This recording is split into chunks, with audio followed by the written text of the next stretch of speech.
นตกไม่ทั่วฟ้าความห่วงหาไม่ทั่วใจความคิดถึงก็เลยห่างไกลไม่มาถึงหัวใจสักที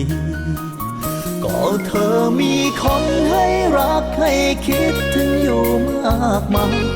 ส่วนตัวฉันเป็นเพียงหนึ่งรายจะเป็นจะตายคงได้แต่รอ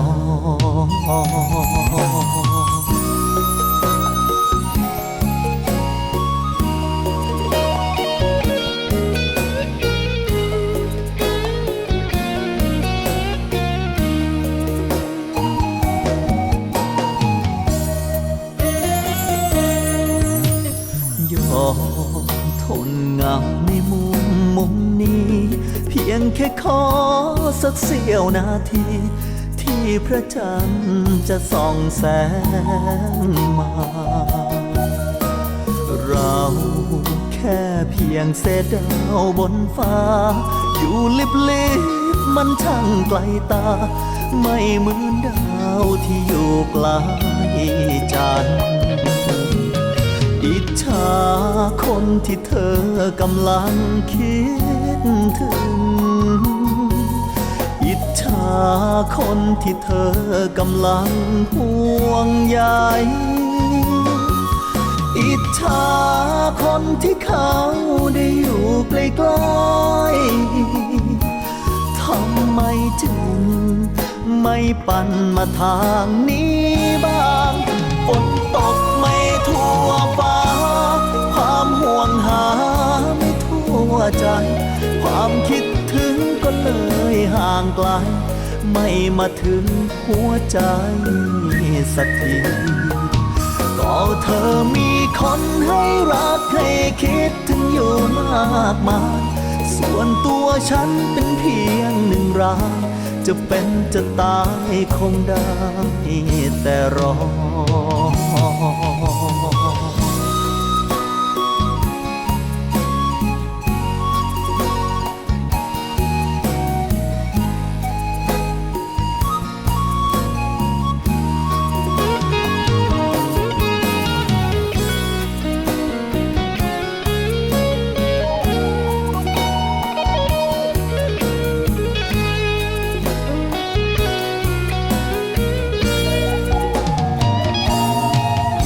อิจฉาคนที่เธอกำลังคิดถึงอิจฉา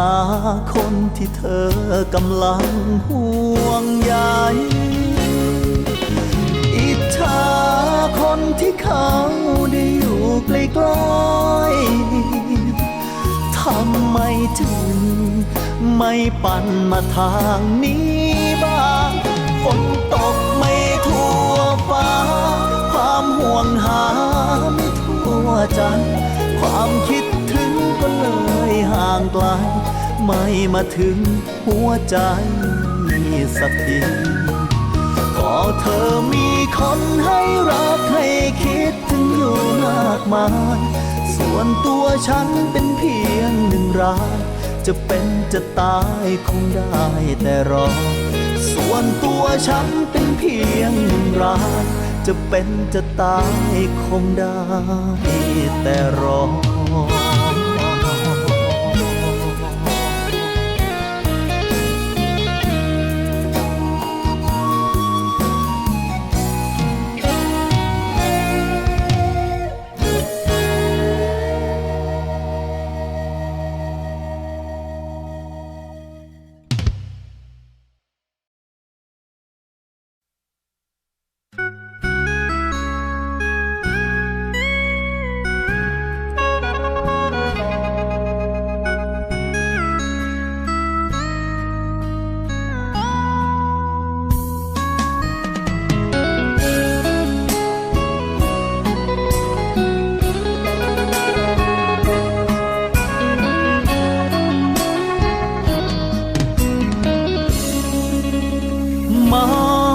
จนฟิวขาดวันที่เธอตัดขาดหาง